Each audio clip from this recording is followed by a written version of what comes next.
अस्सलाम वालेकुम जी। आप देख रहे हैं मेरा चैनल मुसाफिर और ट्रैवलर। बुनियादी तौर पे मैं एक टूरिस्ट हूँ, बुक लवर हूँ, लेकिन आज आपसे एक बात करना चाहता हूँ। हर इंसान सुकून चाहता है। वो अपने सुकून के लिए मज़हब का सहारा लेता है, बहुत सारे मशागल का सहारा लेता है, जानवर पालता है, पौधों की देखभाल करता है और बहुत सारे शौक उन्होंने पाले होते हैं ताकि सुकून के लिए। हत्ता कि कुछ लोग सुकून के लिए नशा भी करते हैं, हालांकि ये बहुत गलत बात है।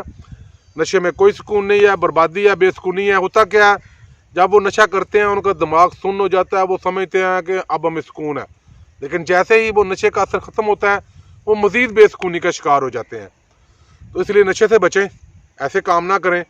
आज मैं आपको सुकून की बात बताने लगा हूँ। मैंने कल का दिन और रात बड़ी परेशानी में गुजारी किसी वजह से, तो मैं आपको बताना चाहता हूँ कि सुकून के और भी ज़राए क्या हैं। मेरे एक दोस्त हैं, उन्होंने मेरी ड्यूटी लगाई कि ऐसी लड़कियाँ जो जहेज़ या जिनके घर में पैसे नहीं हैं, उनकी शादी की उम्र गुजर रही है, वो ढूंढें, उनकी मदद करें। वो मुझे पैसे भेजते रहे, मैं हेल्प करता रहा। अब क्या हुआ है, अब एक ख़तून है, अल्लाह उनको सेहत व तंदरुस्ती अता फरमाए, उन्होंने मुझे मेरी ड्यूटी लगाई है कि आप ऐसे लोग ढूंढें जो नीडी पीपल्स हैं, जो बेवगान हैं, या ऐसे बच्चे हैं जो गरीब लोग हैं, हम उनकी मदद करेंगे।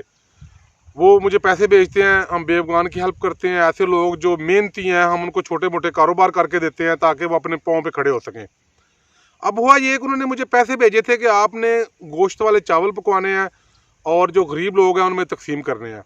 अब कल का दिन और रात तो मैंने परेशानी में गुजारी। सुबह उठा हूँ, नाई के पास गया हूँ, जो उसे वक्त दिया था, मुझे देग चाहिए, सामान मैं उसको पहले ही दे चुका था। अब हमने उस देग को उठाया, घर ले आए हैं, घर में रखी है। अब हम चावल तकसीम कर रहे हैं। जो बेवगान है सबसे पहले उनके घर में भिजवाए हैं। मैं और मेरा दोस्त हम दोनों जा रहे हैं, खुद दे के आ रहे हैं। यकीन करें, कोई डिप्रेशन नहीं, कोई परेशानी नहीं, कोई कुछ नहीं रहा। ठीक है, मेरा वीडियो बनाने का, आपको बताने का यही मकसद है कि अगर आपकी ज़िंदगी में सुकून नहीं है ना, तो आप गरीबों की, मस्कीनों की, यतीमों की या कमज़ोर लोगों की मदद करें। मदद करने के लिए ज़रूरी नहीं है कि आप करोड़पति हों, कोई इस चीज़ की ज़रूरत नहीं है। आप किसी का छोटा मोटा काम कर सकते हैं, उससे चंद बातें कर सकते हैं, उसे हौसला दे सकते हैं, उसकी किसी अच्छे काम की तारीफ़ कर सकते हैं, ये भी मदद है। ठीक है जी, अल्लाह ताला आपको और मुझे सुकून से माला माल करें, खुश रहें, शाद रहें, आबाद रहें। खुदा हाफ़िज़।